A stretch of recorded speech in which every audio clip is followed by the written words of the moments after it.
সৌন্দর্য। আমরা বিয়ের আগে কত গোছালো থাকি, পরিপাটি থাকি।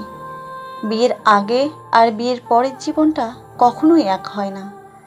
তখন সব কিছুতেই পরিবর্তন ঘটে। একটা বাচ্চা যখন একটা নারীর শরীরে আসে, তার অনেক ধরনের পরিবর্তন ঘটে।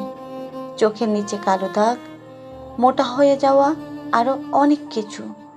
বাচ্চাটা হওয়ার পর আমরা আমাদের সৌন্দর্য হারিয়ে ফেলি সব দিক থেকেই। আমাদের যে তখন অনেক দায়িত্ব। কিছু কিছু পুরুষ তো সন্তান হওয়ার পর থেকে আর স্ত্রীকে দেখতেই পারে না। এই বলে যে তুমি আগের মতো নেই, আগের সৌন্দর্যটা আর নেই, আগের মতো শান্তি পায় না তোমার কাছে। একবারও চিন্তা করে না এই যে সৌন্দর্য হারানোর ব্যাপারটা কার জন্য হলো?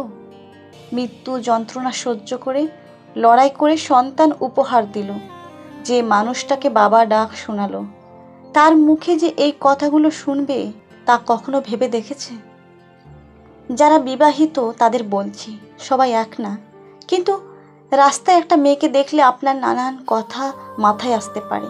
হয়তো টাকার বিনিময়ে আপনি আনন্দটাও পেয়ে গেলেন, কিন্তু সবশেষে যখন আপনার স্ত্রীর মুখটা ভেসে উঠবে, যে দূর থেকে আপনাকে বিশ্বাস করছে, আপনার পথ যে বসে আছে, সব ছেড়ে যে আপনার কাছে এসেছিল, আপনাকে সুন্দর একটা সংসার উপহার দিল, তার সৌন্দর্য নষ্ট করে আপনাকে সন্তান উপহার দিল, এত ত্যাগ ভুলে যাবেন না।